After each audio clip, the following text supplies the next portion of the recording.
നമ്മുടെ കർത്താവിൻ്റെ പരിശുദ്ധമായ നാമം വാഴ്ത്തപ്പെടുമാറാകട്ടെ. കർത്താവിൻ്റെ മാളിക മുറി പ്രഭാഷണത്തിൽ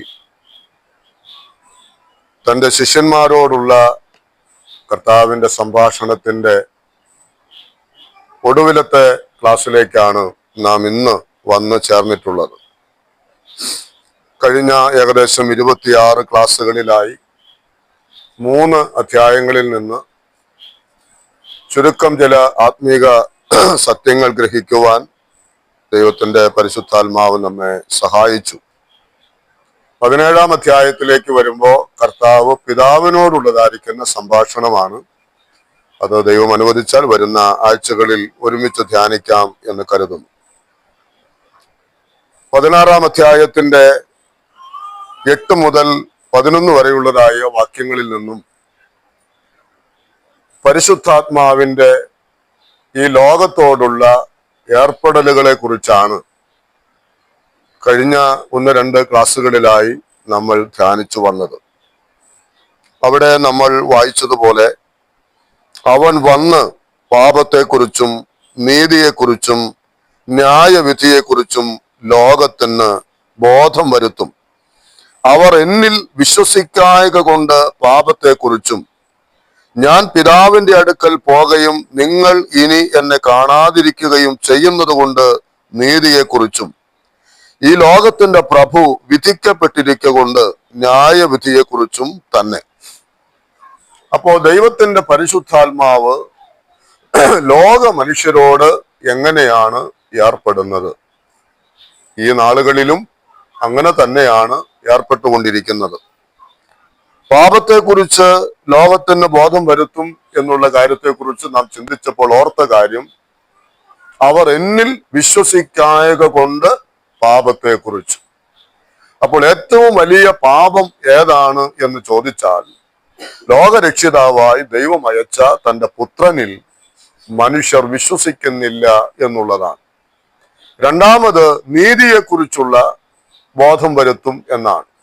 അപ്പോൾ ദൈവത്തിന്റെ നീതി നാം അവിടെ വായിച്ചു, അവർ ഇനി എന്നെ കാണാതിരിക്കും, ഞാൻ പിതാവിന്റെ അടുക്കൽ പോകുകയും അവർ ഇനി എന്നെ കാണാതിരിക്കുകയും ചെയ്യുന്നത് കൊണ്ട് നീതിയെക്കുറിച്ചു.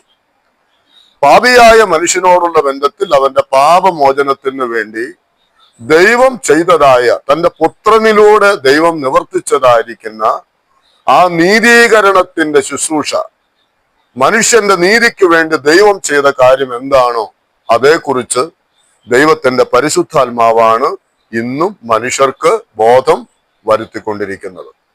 മൂന്നാമതായിട്ട് നാം ഇന്ന് ധ്യാനിക്കുവാൻ പോകുന്നത് ന്യായവിധിയെ കുറിച്ച് ബോധം വരുത്തും എന്നുള്ളതാണ്. അപ്പോൾ അവിടെ നാം കണ്ടു, ഈ ലോകത്തിന്റെ പ്രഭു വിധിക്കപ്പെട്ടിരിക്കൊണ്ട് ന്യായവിധിയെ കുറിച്ചും തന്നെ. അപ്പോൾ ഇന്ന് ലോകത്തോട് ദൈവവചനം വിവിധ നിലകളിൽ നാം അറിയിക്കുമ്പോൾ ദൈവത്തിന്റെ മക്കൾ വീടുകളിൽ തോറും പരസ്യമായോ കൺവെൻഷനുകളിലൂടെയോ ഒരു ട്രാക്റ്റിലൂടെയോ ഒക്കെ സുവിശേഷം അറിയിക്കുന്ന സമയത്ത് അത് കേൾക്കുകയും വായിക്കുകയും ചെയ്യുന്ന ഓരോ വ്യക്തികളുടെ ഹൃദയങ്ങളിലേക്കും ദൈവത്തിന്റെ പരിശുദ്ധാത്മാവ് അവർക്ക് ബോധം വരുത്തുകയാണ്, അവരെ ഓർമ്മപ്പെടുത്തുകയാണ്. എന്താണ് ഇവിടെ നമ്മൾ വായിച്ചത്? ന്യായവിധിയെ കുറിച്ചുള്ളതായ ഒരു ബോധമാണ്. ആ ന്യായവിധിയെ കുറിച്ച് ബോധം വരുത്തുന്നത് എന്തുകൊണ്ടാണെന്ന് നാം അവിടെ വായിച്ചു.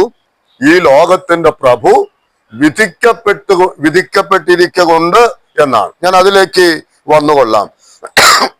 ഈ ന്യായവിധിയെ കുറിച്ചും എന്താണ് ന്യായവിധി എന്നതിനെ കുറിച്ചും ഒക്കെയുള്ള ചെറിയ ഒരു വിശദീകരണം നമുക്ക് ഈ പഠനത്തോടുള്ള ബന്ധത്തിൽ ആവശ്യമാണല്ലോ. നാം അത് ഇന്ന് ചിന്തിക്കുവാനായിട്ട് പോകുകയാണ്. അപ്പോൾ ന്യായവിധിയെ കുറിച്ച് ഒരു പാപിയായ മനുഷ്യന് ദൈവത്തിന്റെ ആത്മാവ് ബോധം വരുത്തുന്ന കാര്യം എന്ത് എന്ന് ചോദിച്ചാൽ, നീ പാപിയാണ് എന്നത് വാസ്തവമാണ്. എന്നാൽ ദൈവം തന്റെ പുത്രൻ മുഖാന്തരം ഒരുക്കിയ ആത്മരക്ഷയെ, പാപമോചനത്തെ നീ വിശ്വസിക്കാതെ പോയാൽ നീ ന്യായവിധിക്ക് അടിമപ്പെടും ന്യായവിധിക്ക് അർഹനാണ് എന്നുള്ളതാണ് ദൈവാത്മാവ് സൂചിപ്പിക്കുന്നത്. ഞാൻ എൻ്റെ ധ്യാനത്തിൽ ഓർത്ത കാര്യം, ഇതെല്ലാം ദൈവത്തിന്റെ ഒരു പാപിയോടുള്ള കൃപയാണ് എന്നുള്ളതാണ്. ഒരു പ്രാവശ്യമൊക്കെ കേൾപ്പിച്ചു, അവനത് വിശ്വസിക്കാതെ പോയാൽ ന്യായമായിട്ടും അവനെ ശിക്ഷിക്കുവാനുള്ള എല്ലാ അധികാരവും നമ്മുടെ ദൈവത്തിന് ഉണ്ട്. എന്നാൽ അവന്റെ പാപത്തെക്കുറിച്ച്, അവന്റെ നീതിയെക്കുറിച്ച്, അവന് വരാൻ പോകുന്ന ന്യായവിധിയെക്കുറിച്ച് ഓരോ പ്രാവശ്യങ്ങളും ദൈവത്തിന്റെ പരിശുദ്ധാത്മാവ് അവന് ബോധം വരുത്തുന്നു എങ്കിൽ ഒരു പാപിയോടുള്ള ബന്ധത്തിൽ ദൈവം കാണിക്കുന്ന ദയ എന്ന് പറയുന്നത് എത്രയോ വലുതാണ്. നമ്മോടും അങ്ങനെ തന്നെയാണ് ദൈവത്തിന്റെ ആത്മാവ് ഏർപ്പെടുന്നത്. നാം വചനത്തിൽ സദൃശവാക്യങ്ങളിലല്ലേ വായിക്കുന്നത്, കൂടെ കൂടെ ശാസന കേൾക്കുക. അപ്പോൾ കൂടെ കൂടെ നമ്മെ ഈ ശാസിക്കുന്നത് ആരാണ്? ദൈവത്തിന്റെ പരിശുദ്ധാത്മാവാണ്. നമ്മുടെ ജീവിതത്തോട് ദൈവത്തിന്റെ ആത്മാവ് ഇങ്ങനെ കൂടെ കൂടെ ഇടപെടുന്നത് എന്തിനാണ്? നമ്മെ സ്നേഹിക്കുന്നത് കൊണ്ടാണ്.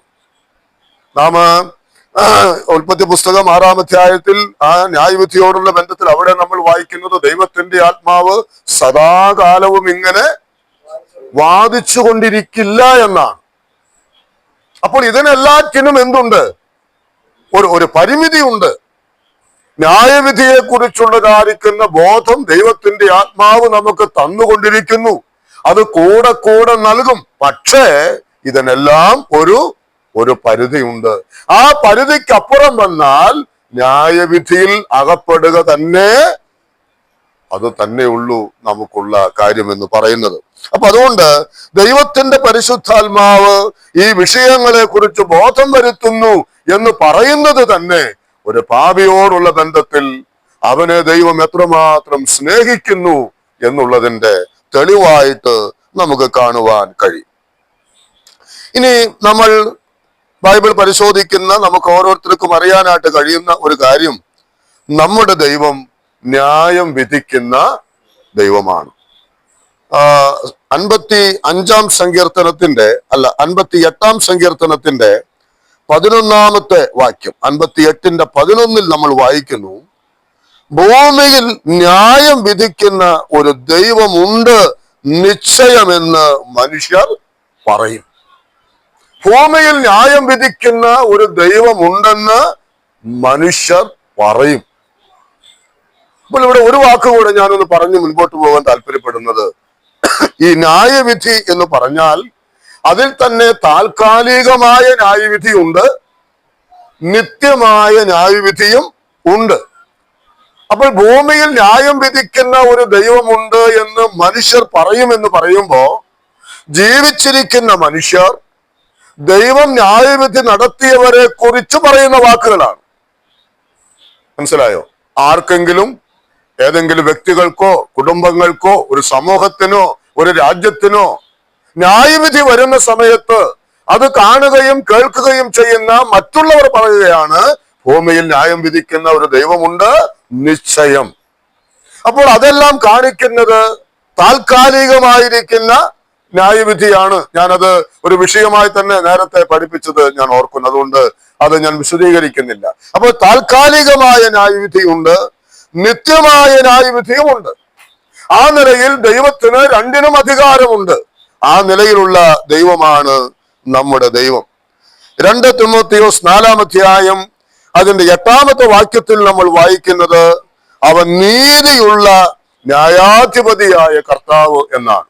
പൗലോസ് അപ്പോസ്തലൻ തന്റെ ജീവിതത്തിന്റെ ഒടുവിലത്തെ നാളിൽ താൻ പറയുന്ന ഒരു വാക്കാണ്, എന്റെ നിര്യാണ കാലം അടുത്തിരിക്കുന്നു എന്ന് പറഞ്ഞിട്ട് താൻ പറയുന്ന അടുത്ത വാക്കാണിത്, നീതിയുള്ള ന്യായാധിപതിയായ കർത്താവ് ആ ദിവസത്തിൽ എനിക്ക് നൽകും എന്നുള്ളതാണ്. അപ്പോൾ അവിടെ നാം ആ ന്യായവിധിയെ കുറിച്ച് നമ്മൾ വായിക്കുന്നത് അല്ലെങ്കിൽ മനസ്സിലാക്കാൻ കഴിയുന്നത് പൗലോസ് അപ്പോസ്തലനോടുള്ള ബന്ധത്തിൽ തനിക്ക് കിട്ടാൻ പോകുന്ന ന്യായമായ പ്രതിഫലത്തെ കുറിച്ചാണ്, അവിടെ ശിക്ഷയെ കുറിച്ചല്ല. അതും നമ്മൾ മനസ്സിലാക്കണം. ന്യായവിധി എന്ന് കേട്ടാൽ ഉടനെ തന്നെ അത് എല്ലാം തന്നെ ശിക്ഷ എന്നല്ല, അതിൽ തന്നെ വകതിരിച്ചും നമ്മൾ മനസ്സിലാക്കേണ്ട കാര്യവുമുണ്ട്. ഇനി 1 പത്രോസിന്റെ ലേഖനം 1-ാം അധ്യായം അതിന്റെ 17-ാമത്തെ വാക്യത്തിൽ നമ്മൾ വായിക്കുന്നത്, ഓരോരുത്തന്റെ പ്രവർത്തിക്ക് തക്കവണ്ണം ന്യായം വിധിക്കുന്നവനെ പിതാവ് എന്ന് നിങ്ങൾ വിളിക്കുന്നു എങ്കിൽ എന്നാണ് പത്രോസ് ചോദിക്കുന്നത്. ഓരോരുത്തന് അവനവന്റെ പ്രവർത്തിക്ക് തക്കവണ്ണം ന്യായം വിധിക്കുന്നവനെ നിങ്ങൾ എന്ത് വിളിക്കുന്നു? പിതാവ് എന്ന് വിളിക്കുന്നു. അപ്പോൾ പിതാവായിരിക്കുന്ന ദൈവം ഓരോരുത്തന് അവനവന്റെ പ്രവർത്തിക്ക് തക്കവണ്ണം പകരം നൽകും, ന്യായം വിധിക്കും എന്നുള്ളത് ആ നാളുകളിലുള്ള വിശുദ്ധന്മാർ ധരിച്ചിരുന്ന കാര്യമാണ്. അത് നമ്മുടെ ഹൃദയത്തിൽ കുറിക്കൊള്ളേണ്ട കാര്യമാണ്. നാം ഓരോരുത്തരും ചെയ്യുന്ന പ്രവർത്തികൾക്ക് തക്കവണ്ണം ന്യായം വിധിക്കുന്നവനാണ് നമ്മുടെ സ്വർഗസ്ഥനായ പിതാവ്.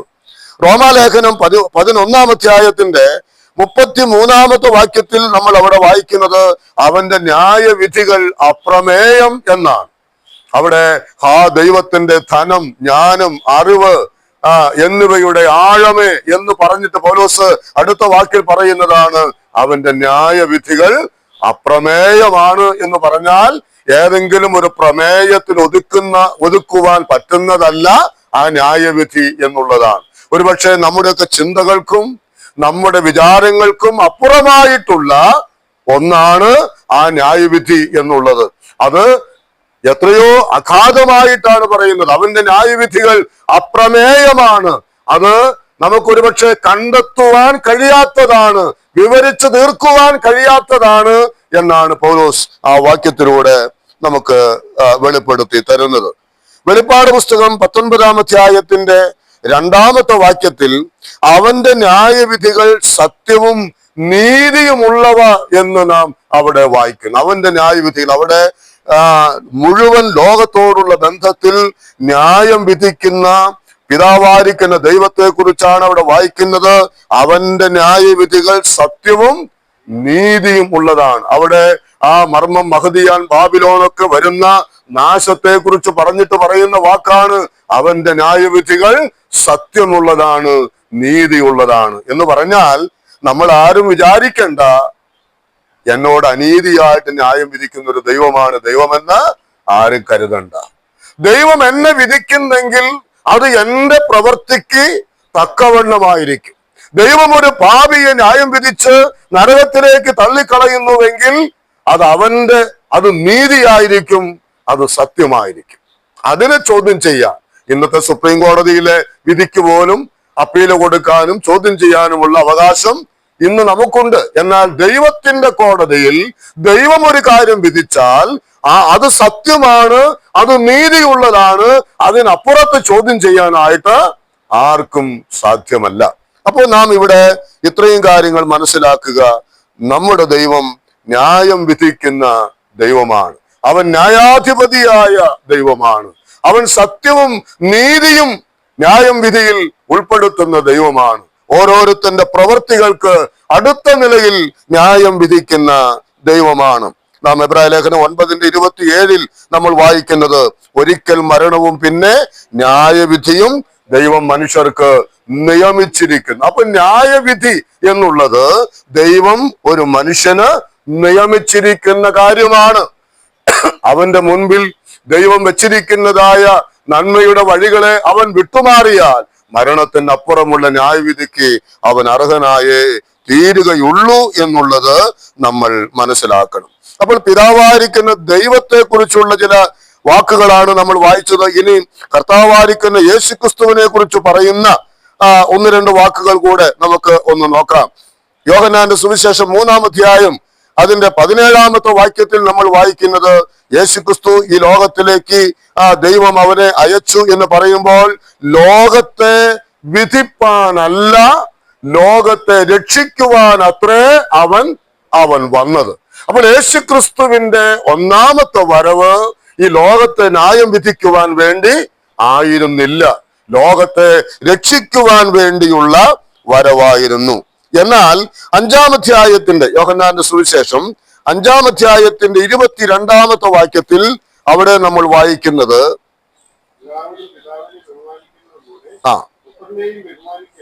ആ അവിടെ വായിക്കുന്നത് പിതാവ് ആരെയും ന്യായം വിധിക്കാതെ ന്യായവിധി എല്ലാം പുത്രന് കൊടുത്തിരിക്കുന്നു. അപ്പൊ ദൈവം നീതിയുള്ള ന്യായാധിപതിയാണ്, അവൻ ന്യായം വിധിക്കുന്നവനാണ്. എന്നാൽ ആ ന്യായവിധി ഇനി നടത്തുവാൻ അധികാരപ്പെടുത്തിയിരിക്കുന്നത് ആരെയാണ്?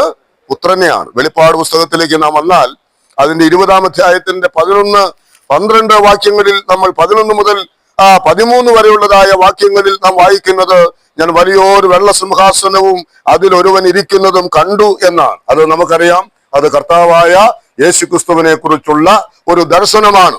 എന്നിട്ട് നാം അവിടെ വായിക്കുന്നത്, പുസ്തകങ്ങളിൽ എഴുതിയിരുന്നതിന് ഒത്തവണ്ണം മരിച്ചവർക്ക് അവരവരുടെ പ്രവൃത്തികൾ കടുത്ത ന്യായവിധി ഉണ്ടായി. 13-ാമത്തെ വാക്യത്തിന്റെ ഒടുവിലും ഓരോരുത്തന് അവനവന്റെ പ്രവൃത്തികൾ കടുത്ത വിധിയുണ്ടായി. ഓരോരുത്തനെയും ന്യായം വിധിക്കുന്നത് ഒടുവിലായിട്ട് നാം നേരത്തെ പറഞ്ഞതുപോലെ അന്ത്യന്യായ വിധിക്ക് വേണ്ടി ആ പുത്രന്റെ സിംഹാസനത്തിന്റെ മുൻപാകെ സകല മരിച്ചവരെയും, നാം അവിടെ അത് നാം വിശദീകരിക്കേണ്ട കാര്യം ഇല്ലാത്തത് കൊണ്ട് ഞാൻ പറഞ്ഞു പോകുന്നത്, സകല മരിച്ചുപോയവരെയും അവിടെ മുമ്പിൽ നിർത്തിയിട്ട് പുസ്തകങ്ങളിൽ എഴുതിയിരുന്നതിന് ഒത്തവണ്ണം അവനവന്റെ പ്രവർത്തികൾ കടുത്ത ന്യായവിധി ഉണ്ടായി. അപ്പൊ നാം ഇവിടെ പറയുന്നതായ, ചെയ്യുന്നതായ, കാണുന്നതായ, കേൾക്കുന്നതായ എല്ലാ കാര്യങ്ങളും അത് അപ്പോൾ തന്നെ അവിടെയുള്ളതായ പുസ്തകത്തിൽ അത് എഴുതി വെക്കുന്നുണ്ട്. ആരും അത് മറന്നു പോകേണ്ടതില്ല. എന്ത് ചെയ്താലും നാം രഹസ്യത്തിൽ ചെയ്യുന്ന, രഹസ്യത്തിൽ പറയുന്ന, ആരും കണ്ടില്ലെന്ന് നാം കരുതുന്ന, ആരും അറിഞ്ഞില്ലെന്ന് നാം വിചാരിക്കുന്ന സകല കാര്യങ്ങളെയും സ്വർഗത്തിലുള്ളതായ ആ പുസ്തകങ്ങളിൽ ആരെഴുതി വെക്കുന്നു?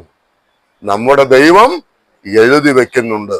ന്യായം വിധിക്കുന്നത് വെറുതെ അങ്ങ് നീയൊക്കെ കുറ്റക്കാരിയാണ്, കുറ്റക്കാരനാണ് എന്ന് പറഞ്ഞ് വിധിച്ചങ്ങ് തള്ളുകയല്ല ചെയ്യുന്നത്. അവിടെ ചെല്ലുമ്പോൾ എഴുതിയിരിക്കുന്ന കുറ്റങ്ങൾ ഓരോന്നായി വായിച്ച് നമ്മെ കേൾപ്പിക്കും.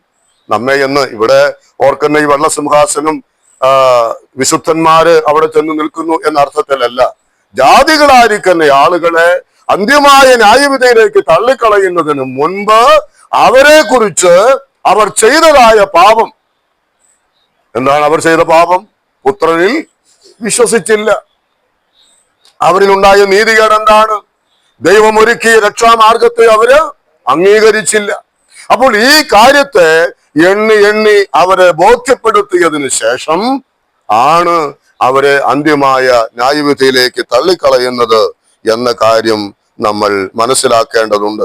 അപ്പോ നമ്മുടെ ദൈവം ന്യായാധിപനാണ്, നീതിയുള്ള ന്യായാധിപനാണ്. ആ പുത്രനായിരിക്കും ഈ ന്യായം വിധിക്കുവാനുള്ള അധികാരം. അവൻ ഓരോരുത്തനെയും അവനവന്റെ പ്രവർത്തികൾ കടുത്ത നിലയിൽ അവനെ ന്യായം വിധിക്കും. അങ്ങനെ വിധി ഉണ്ടായി എന്നാണ് നമ്മൾ വായിക്കുന്നത്. ഇനി എന്താണ് ഈ ന്യായവിധി എന്ന് പറഞ്ഞാൽ? അതിന്റെ അർത്ഥം എന്താണ്? എന്താ ന്യായവിധി എന്ന് പറഞ്ഞാൽ? നാം യോഹന്നാന്റെ സുവിശേഷം 3-ാം അധ്യായം അതിന്റെ 17-ാമത്തെ വാക്യത്തിൽ ഒരു വാക്ക് ഇങ്ങനെ വായിക്കുന്നുണ്ട്. അതിന്റെ യോഹന്നാൻ 3-ന്റെ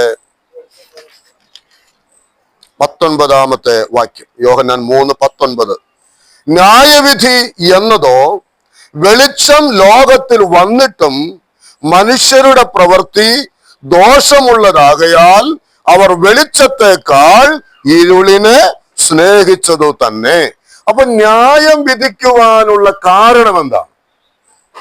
ലോകത്ത് ദൈവം ന്യായം വിധിക്കുന്നു എങ്കിൽ അതിന്റെ കാരണം എന്താണ്?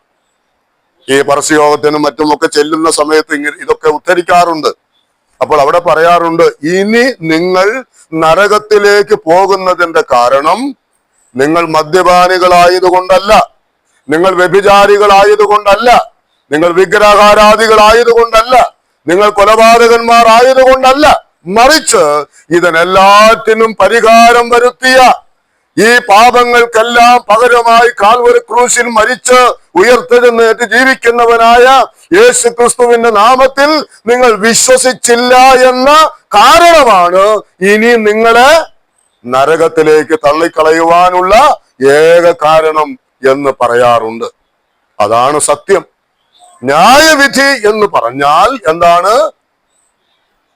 വെളിച്ചം ലോകത്തിൽ വന്നിട്ടും വെളിച്ചത്തെക്കാൾ അധികം ഇരുളിനെ സ്നേഹിക്കുന്നു. നാം അതിന്റെ യോഹന്നാന്റെ സുവിശേഷം 1-ാം അധ്യായത്തിന്റെ 4-ാമത്തെ വാക്യത്തിൽ നാം വായിക്കുന്നുണ്ട്, അവനിൽ ജീവൻ ഉണ്ടായിരുന്നു, ജീവൻ മനുഷ്യരുടെ വെളിച്ചമായിരുന്നു, വെളിച്ചം ഇരുളിൽ പ്രകാശിക്കുന്നു. അപ്പൊ മനുഷ്യർക്ക് ജീവനായി തീരുന്ന വെളിച്ചമായി കർത്താവായ യേശു ക്രിസ്തു ഈ ലോകത്തിൽ വന്നു. അവിടെ നമ്മൾ വായിച്ചതുപോലെ ഇരുളിൽ അവൻ പ്രകാശിച്ചു. പാപം നിറഞ്ഞതായ, ഇരുട്ട് നിറഞ്ഞതായ, അന്ധകാരം നിറഞ്ഞതായ ഈ ലോകത്തിൽ അവൻ വെളിച്ചമായി അവൻ ഉദിച്ചു നിന്നു. അതിന്റെ 9-ാം വാക്യത്തിൽ വായിക്കുന്നുണ്ട്, ഏതു മനുഷ്യനെയും പ്രകാശിപ്പിക്കുന്ന സത്യവെളിച്ചം ലോകത്തിലേക്ക് വന്നുകൊണ്ടിരുന്നു. യേശു ക്രിസ്തുവിനെ കുറിച്ച് പറയുന്ന വാക്കാണ്. ഏത് മനുഷ്യനെയും അവന്റെ ഇരുളിന്റെ ആഴം എത്ര തന്നെ ആയിരുന്നാലും അവനെ പ്രകാശിപ്പിക്കുവാൻ തക്കവണ്ണമുള്ള വെളിച്ചമായിട്ടാണ് യേശു ലോകത്തിലേക്ക് വന്നത്. എന്നാൽ അടുത്ത വാക്ക് നാം എന്താ വായിക്കുന്നത്? ലോകമോ അവനെ കൈക്കൊണ്ടില്ല, ലോകം അവനെ തിരിച്ചറിഞ്ഞില്ല, ലോകത്തിന് അവനെ മനസ്സിലാക്കുവാൻ കഴിഞ്ഞില്ല.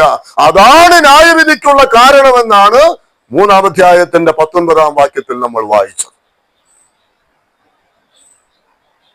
നമ്മുടെ ചുറ്റുപാടുമുള്ള നമ്മുടെ പ്രിയപ്പെട്ടവരും നമ്മുടെ അയൽവക്കക്കാരും സ്നേഹിതന്മാരൊക്കെ മരിക്കുന്ന സമയത്തെങ്കിലും നമുക്കൊരു തോന്നലുണ്ടായിരുന്നു, ദൈവമേ, എന്തെങ്കിലും ഒരു മാറ്റം ഉണ്ടായിരുന്നെങ്കിൽ നരകത്തിലേക്ക് പോകുമായിരുന്നില്ലല്ലോ. ശരിയാണ്. എന്നാൽ ഇവരുടെയൊക്കെ ജീവിതത്തോട്, ഇരുള് നിറഞ്ഞതായ ഇവരുടെ ജീവിതത്തോട് എത്രയോ പ്രാവശ്യമാണ് നിന്റെ ജീവിതത്തെ പ്രകാശിപ്പിക്കുന്ന സത്യവെളിച്ചമാണ് ഈ യേശു ക്രിസ്തു. ആ യേശുവിനെ നിന്റെ ഹൃദയത്തിലേക്ക് സ്വീകരിച്ചാൽ നിന്റെ ഇരുള് മാറുമെന്ന് എത്രയോ വട്ടം അവരുടെ കാതുകളിൽ നമ്മൾ കേൾപ്പിച്ചു. ദൈവം പറയുകയാണ്, ആ ഒറ്റ കാരണമാണ് ഇന്നൊരു പാപി നരകത്തിലേക്ക് പോകുന്നെങ്കിൽ അതിന്റെ കാരണം. ന്യായവിധി എന്ന് പറയുന്നത് വെളിച്ചം ലോകത്തിൽ വന്നിട്ടും ആ വെളിച്ചത്തെക്കാൾ ഇരുളിനെ അവർ സ്നേഹിച്ചു എന്നുള്ളതാണ്. അവിടെ ഒരു വാക്ക് ശ്രദ്ധയിൽപ്പെടുന്നത് അതിന്റെ 20-ാമത്തെ വാക്യത്തിന്റെ ഒടുവിൽ, തന്റെ പ്രവൃത്തിക്ക് ആക്ഷേപം വരാതിരിക്കുവാൻ വെളിച്ചത്തിലേക്ക് വരുന്നതുമില്ല എന്നാണ്. തന്റെ പ്രവൃത്തിക്ക് ആക്ഷേപം, തന്റെ പ്രവൃത്തിക്ക് ഒരു മുടക്കം, അല്ലെങ്കിൽ തന്റെ പ്രവൃത്തി, താൻ ചെയ്തുകൊണ്ടിരിക്കുന്നതായ പാപത്തിന്റെ പ്രവൃത്തികളെ ഉപേക്ഷിക്കുവാനുള്ള മനസ്സില്ലായ്മ. അതാണ് എന്തിനു മനസ്സില്ലാത്തത്? വെളിച്ചത്തിലേക്ക് വരുവാൻ അവന് കഴിയാത്തത് എന്നുള്ളത് നാം മനസ്സിലാക്കണം. അപ്പൊ ലോകത്തിന്, ഇരുട്ടിൽ വസിക്കുന്നവർക്ക് ഈ സത്യവെളിച്ചമായ യേശു ക്രിസ്തുവിനെ നാം അവരുടെ മുൻപാകെ പ്രകാശിപ്പിച്ചു കൊടുക്കുന്നുണ്ട്. ഞാൻ ലോകത്തിന്റെ വെളിച്ചമാണ് എന്ന് കർത്താവ് പറഞ്ഞു. ആ വെളിച്ചം ഇന്നും ഭൂമിയിൽ എല്ലായിടവും വ്യാപരിച്ചു കൊണ്ടിരിക്കുന്നു. പക്ഷേ കോടാനുകോടി വരുന്നതായ ആളുകൾ ഈ സത്യത്തെ അംഗീകരിക്കാതെ അവർ മറന്നു ജീവിക്കുന്നെങ്കിൽ അവർക്ക് ന്യായവിധിക്കുള്ള കാരണം എന്ന് പറയുന്നത് എന്താണ്? അവരുടെ യേശുക്രിസ്തുവിലുള്ള അവിശ്വാസം നിമിത്തമാണ്. എബ്രായ ലേഖനം 10-ാം അധ്യായത്തിന്റെ 26-ഉം 27-ഉം വാക്യങ്ങൾ ഈ കോണ്ടക്സ്റ്റ് നമ്മളൊന്ന് വായിച്ചാൽ അവിടെ നമുക്ക് മനസ്സിലാക്കുവാൻ കഴിയുന്ന ഒരു കാര്യമെന്നുള്ളത്, അവിടെ നാം വായിക്കുന്നത് 26-ഉം 27-ഉം, സത്യത്തിന്റെ പരിജ്ഞാനം ലഭിച്ച ശേഷം നാം മനഃപൂർവ്വം പാപം ചെയ്താൽ പാപങ്ങൾക്ക് വേണ്ടി ഇനി ഒരു യാഗവും ശേഷിക്കാതെ ന്യായവിധിക്കായി ഭയങ്കരമായ ഒരു പ്രതീക്ഷയും എതിരാളികളെ ദഹിപ്പിക്കാനുള്ള ക്രോധാഗ്നിയെയും ഉള്ളൂ എന്നാണ്. അവിടെ ക്രോധാഗ്നി ആർക്ക് വേണ്ടിയുള്ളതാ? ശരിക്കും എതിരാളികൾക്ക് വേണ്ടിയുള്ളതാണ്. എതിരാളികൾക്കുള്ള ക്രോധാഗ്നി അത് നമുക്കും ഒരു മുന്നറിയിപ്പായിട്ടാണ് അവിടെ രേഖപ്പെടുത്തിയിട്ടുള്ളത്, അല്ലേ? സത്യത്തിന്റെ പരിജ്ഞാനം ലഭിച്ച ശേഷം നാം മനഃപൂർവ്വം പാപം ചെയ്താൽ, ഈ ദൈവത്തെ വേണ്ട എന്ന് വെച്ച് നാം മാറിപ്പോയാൽ, ദൈവത്തെ വിട്ടുമാറിയാൽ, എതിരാളികൾക്ക് വെച്ചിരിക്കുന്ന ക്രോധാഗ്നി അങ്ങനെയുള്ളവർക്കും വരും. ഒരു തർക്കവും വേണ്ട കാര്യത്തിൽ. എതിരാളികൾക്ക് വേണ്ടി വെച്ചിരിക്കുന്ന ക്രോധാഗ്നി യോഹന്നാൻ 3:36 നാം അത് വായിക്കുന്നുണ്ട്. തന്നിൽ വിശ്വസിക്കുന്നവർക്ക്, അനുസരിക്കുന്നവർക്ക് നിത്യജീവൻ, വിശ്വസിക്കാത്തവർക്കോ ജീവനെ കാണുകയില്ല, ദൈവക്രോധം അവന്റെ മേൽ വസിക്കുന്നതേ ഉള്ളൂ. അങ്ങനെയുള്ള ദൈവം തന്റെ പുത്രൻ മുഖാന്തരം വരുത്തിയ ഇത്ര വലിയ രക്ഷയുടെ മഹത്വം ഈ ലോകത്തോട് അറിയിച്ചിട്ടും അതിനെ തിരസ്കരിച്ചു പോകുന്നവരുടെ മേൽ ദൈവം തന്റെ ക്രോധം ചൊരിയുന്നു. എബ്രായലേഖനം 2 നാം അങ്ങനെയല്ല വായിക്കുന്നത്. ഇത്ര വലിയ രക്ഷയെ അവഗണിച്ചാൽ എങ്ങനെ തെറ്റി ഒഴിയും? മരുഭൂമിയിൽ കൂടെ പോന്നതായിരിക്കുന്ന ഇസ്രായേൽ മക്കൾ മോശ പറഞ്ഞതായിരിക്കുന്ന വാക്കുകളെ അനുസരിക്കാതെ പോയപ്പോൾ ഓരോ വാക്കിനും ന്യായം വിധിച്ച ദൈവം. എന്നിട്ടാണ് താഴെ വായിക്കുന്നത്, ഇത്ര വലിയ രക്ഷയെ ഗണ്യമാക്കാതെ പോയാൽ അഥവാ അവഗണിച്ചാൽ എങ്ങനെ തെറ്റി ഒഴിയില്ല. ആരെല്ലാം വിചാരിച്ചാലും നിത്യനരകാനുഭവത്തിൽ നിന്ന് ഒരു വ്യക്തിയെ രക്ഷിക്കുവാനായി സാധ്യമല്ല, തെറ്റി ഒഴിയത്തില്ല. ദൈവം തന്റെ പുത്രൻ മുഖാന്തരം ഒരുക്കിയ ആ വലിയ രക്ഷയെ അവർ അംഗീകരിക്കുക, അത് മാത്രമേ ഉള്ളൂ. അപ്പോൾ ഈ കാര്യങ്ങളെ കുറിച്ചും പ്രിയപ്പെട്ടവരെ, ദൈവത്തിന്റെ പരിശുദ്ധാത്മാവ് പാപികളായിരിക്കുന്ന മനുഷ്യരോട് ഇടപെടുന്നു എന്നുള്ളത് നാം മനസ്സിലാക്കണം. ഇനി മറ്റൊരു ചിന്ത, എന്തുകൊണ്ടാണ് ദൈവം ഈ ന്യായവിധിയെ കുറിച്ച് ഇങ്ങനെ ബോധം വരുത്തുന്നത് എന്ന് നമ്മൾ ആ 16-ാം അധ്യായത്തിന്റെ 11-ാമത്തെ വാക്യത്തിൽ വായിച്ചു. ഈ ലോകത്തിന്റെ പ്രഭു വിധിക്കപ്പെട്ടിരിക്കുന്നത്, the prince of this world is judged എന്നാണ്. അവിടെ തനി മലയാളത്തിൽ നമ്മുടെ ഒരു നാടൻ ഭാഷയിൽ പറഞ്ഞാൽ അവന്റെ കാര്യം ഏറെക്കുറെ തീരുമാനം ആയി. ആരുടെ കാര്യം? പിശാചിന്റെ കാര്യം തീരുമാനം ആയി. ഈ ലോകത്തിന്റെ പ്രഭു വിധിക്കപ്പെട്ടിരിക്കുന്നു എന്നതുകൊണ്ട് ലോകമേ നിങ്ങളും ഓർക്കുക, നിങ്ങൾക്കും ഒരു ന്യായവിധി ഉണ്ട്. നാം മനസ്സിലാക്കേണ്ട കാര്യമാണ് ഈ ലോകത്തിന്റെ പ്രഭു. യോഹന്നാന്റെ സുവിശേഷം 12-ാം അധ്യായത്തിന്റെ 31-ാമത്തെ വാക്യത്തിൽ നമ്മൾ വായിക്കുന്നുണ്ട്, ഇപ്പോൾ ഈ ലോകത്തിന്റെ 2:31 അവിടെ വായിക്കുന്നത് 12-ാം അധ്യായത്തിന്റെ 31-ാമത്തെ വാക്യത്തിൽ നമ്മൾ വായിക്കുന്നു, ഇപ്പോൾ ഈ ലോകത്തിന്റെ ന്യായവിധിയാകുന്നു, ഇപ്പോൾ ഈ ലോകത്തിന്റെ പ്രഭുവിനെ പുറത്തു തള്ളിക്കളയും. അതിന്റെ മുകളിലുള്ള വേദഭാഗം നമ്മൾ ഒരിക്കൽ ധ്യാനിച്ചതാണ്. അവിടെ യേശുക്രിസ്തു തന്റെ മരണത്തെ മുൻപ് കണ്ടുകൊണ്ട് പറയുന്ന വാക്കുകളാണ്. അവിടെ പറയുമ്പോൾ പറയുകയാണ്, ഇപ്പോൾ ഈ ലോകത്തിന്റെ പ്രഭു വിധിക്കപ്പെട്ടിരിക്കുന്നു എന്ന് പറഞ്ഞാൽ തന്റെ ക്രൂശിലെ മരണത്താൽ സംഭവിക്കാൻ പോകുന്ന കാര്യം എന്താണ്? ഈ ലോകത്തിന്റെ പ്രഭു വിധിക്കപ്പെടും. നമ്മൾ ഇവിടെ വായിച്ച വാക്യത്തിൽ കർത്താവ് താൻ മരിക്കുന്നതിന് മുൻപ് പറഞ്ഞ വാക്കുകളാണ്. പരിശുദ്ധാത്മാവ് ഈ കാര്യത്തെ എപ്പോൾ ബോധം വരുത്തുന്ന പറഞ്ഞത്? ഞാൻ പോയിട്ട് പരിശുദ്ധാത്മാവ് വരുമ്പോഴാണ്. അതെപ്പോഴാണ് വരുന്നത്? തന്റെ സ്വർഗാരോഹണത്തിനും ശേഷമാണ് എന്നത് നമ്മൾ ഓർക്കണം. അപ്പോൾ ഈ ലോകത്തിന്റെ പ്രഭു വിധിക്കപ്പെട്ടിരിക്കൊണ്ട് ന്യായവിധിയെ കുറിച്ചും എന്ന് പറയുമ്പോൾ തന്റെ മരണത്താൽ സംഭവിച്ച അല്ലെങ്കിൽ സംഭവിക്കാൻ പോകുന്ന കാര്യങ്ങളെ അന്ന് ശിഷ്യന്മാരോട് ചൂണ്ടിക്കാണിച്ചുകൊണ്ടാണ് പറയുന്നത്, ഈ ലോകത്തിന്റെ പ്രഭു വിധിക്കപ്പെട്ടിരിക്കുന്നു. ഇനിയും നമ്മൾ മനസ്സിലാക്കേണ്ട കാര്യം ഇതാണ്. 2 കൊരിന്ത്യർ ലേഖനം 4-ാം അധ്യായം 4-ാമത്തെ വാക്യത്തിൽ അവനെ കുറിച്ച് പറഞ്ഞിരിക്കുന്നത് ഈ ലോകത്തിന്റെ ദൈവം എന്നാണ്. 1 യോഹന്നാൻ 5:19 വായിക്കുന്നത് ദുഷ്ടൻ എന്നുള്ള നിലയിലാണ് അത് അവിടെ പിശാചിനെ കുറിച്ച് പറഞ്ഞിരിക്കുന്നത്. അപ്പോൾ ഈ നിലയിലെല്ലാം അവനെ ന്യായം വിധിച്ചു എന്ന് നാം അവിടെ വായിക്കുമ്പോൾ ഇത് സംഭവിച്ചത് എപ്പോഴാണ് എന്നുള്ളതും നമ്മൾ മനസ്സിലാക്കണം. അതായത് പിശാചിനെ അവിടെ നാം വായിച്ചത് എന്താണ്? ഈ ലോകത്തിന്റെ പ്രഭു വിധിക്കപ്പെട്ടിരിക്കുന്നു. അത് എപ്പോഴാണ് സംഭവിച്ചത്? തന്റെ ക്രൂശിലെ മരണത്താലാണ് അത് സംഭവിച്ചത്. യേശുവിന്റെ ക്രൂശ് മരണത്തിൽ സംഭവിച്ച 2 കാര്യമുണ്ട്.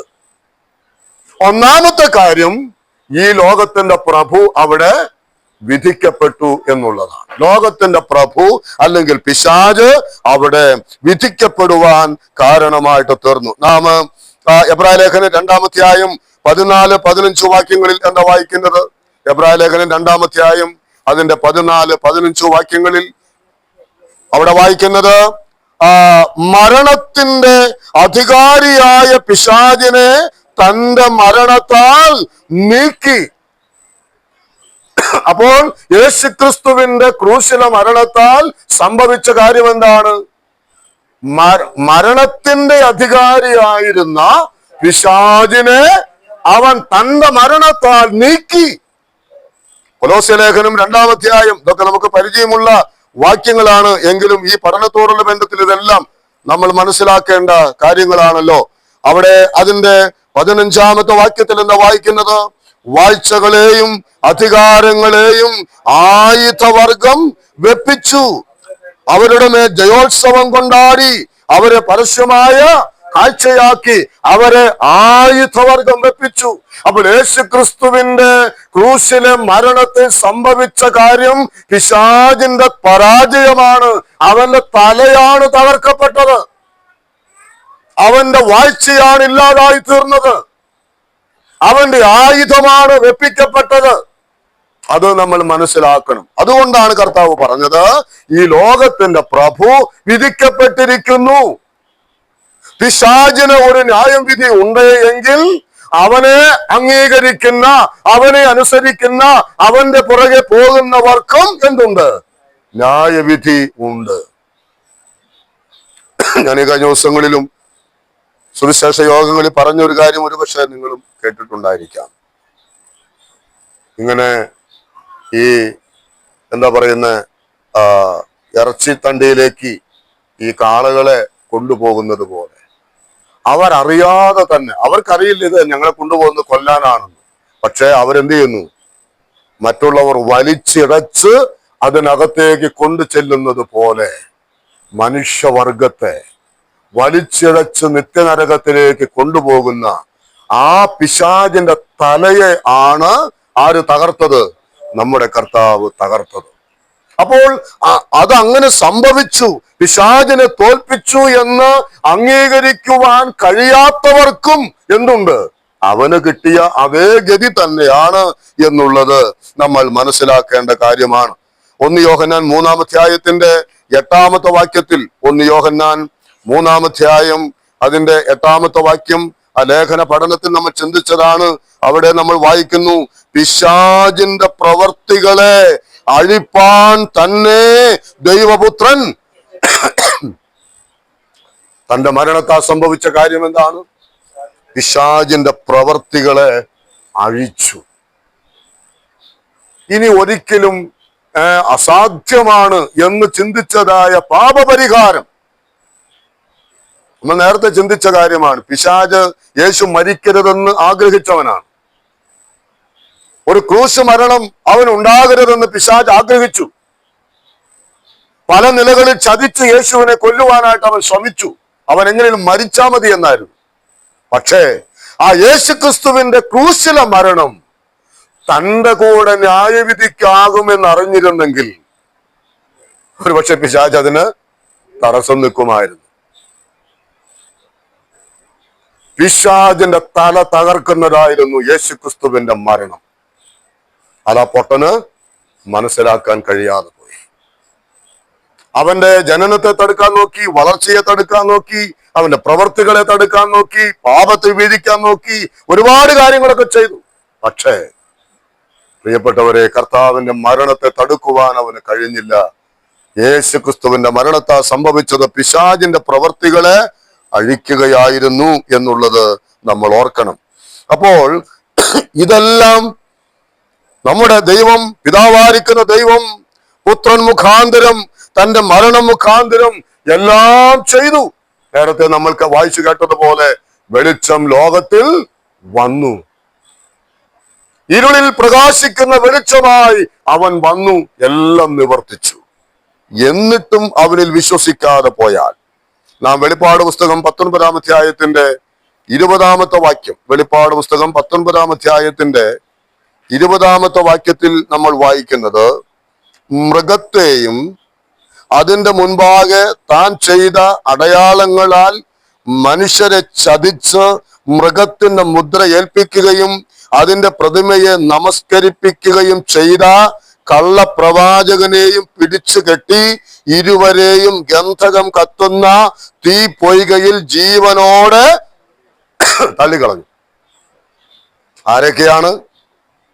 പ്രതിമയെ, മൃഗത്തിന്റെ മുദ്ര ഏൽപ്പിക്കുവാനും അതിന്റെ പ്രതിമയെ നമസ്കരിപ്പിക്കുവാനും പ്രേരിപ്പിച്ച് ജീവിച്ചതായ കള്ളപ്രവാചകനെയും മൃഗത്തെയും, മൃഗമെന്ന് നമ്മൾ ഉദ്ദേശിക്കുന്നത് നമുക്കറിയാം, അത് ഈ ലോകത്തിലെ മതവ്യവസ്ഥിതികളും രാഷ്ട്രീയ വ്യവസ്ഥിതികളുമാണ്.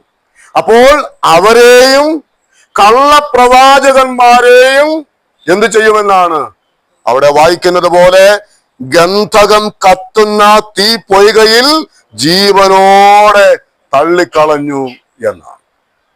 അപ്പോൾ ഒരു കാര്യം ദൈവത്തിന്റെ വചനത്തിൽ വ്യക്തമാണ്, ലോകത്തിന്റെ പ്രഭു വിധിക്കപ്പെട്ടിരിക്കെ കൊണ്ട് അവനെ നമസ്കരിക്കുന്ന, ദൈവവചനത്തെ ലംഘിക്കുന്ന ഏതൊരാൾക്കും ദൈവത്തിന്റെ അന്ത്യമായ ന്യായവിധി ഉണ്ട് എന്നത് വളരെ വ്യക്തമാണ്.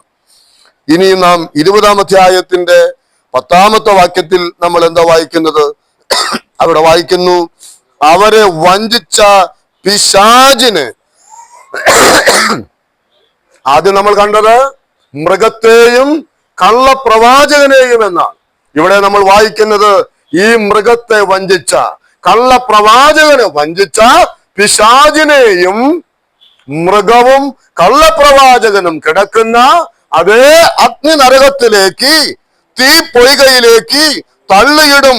അവർ എന്നേക്കും രാപ്പകൽ ദണ്ഡനം അനുഭവിക്കേണ്ടി വരും. ആര്? ഈ പിശാചുക്കളും കള്ളപ്രവാചകന്മാരും മൃഗവും എല്ലാം അവിടെ കിടന്ന്, അവിടെ വായിക്കുന്നത് നിത്യത മുഴുവനും ആ കാര്യം അവർ അനുഭവിക്കേണ്ടതായി വരും. അവിടെ അതിന്റെ തന്നെ 20-ന്റെ 14-ലും വായിക്കുന്നത്, മരണത്തെയും പാതാളത്തെയും തീപ്പൊയ്കയിൽ തള്ളിയിട്ടു.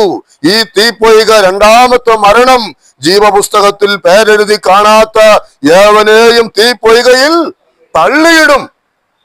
ദേവദാസന്മാരൊക്കെ പറഞ്ഞു കേൾക്കാറുണ്ട്, എന്തിനാ ഈ തള്ളിയിടും എന്ന് പറഞ്ഞത്? ഈ നരകം കാണുന്ന സമയത്ത് അങ്ങോട്ടേക്ക് പോവാനായിട്ട് ഒരു മടി. അപ്പൊ ദൂതന്മാര് വന്നിട്ട് എന്ത് ചെയ്യും? പുറകേന്ന് ഒരു തള്ളാണ്, ഒരു തള്ള. ആരെ തള്ളുന്നത്? അവിടെ വായിക്കുന്നത്, ജീവപുസ്തകത്തിൽ പേരെഴുതി കാണാത്ത യവനെയും. ഇന്ന് രാത്രി നമ്മൾ ഒന്ന് ചിന്തിക്കുക, എന്റെ പേര് ആ പുസ്തകത്തിൽ ഉണ്ടോ? ഉണ്ടെങ്കിൽ സ്തോത്രം.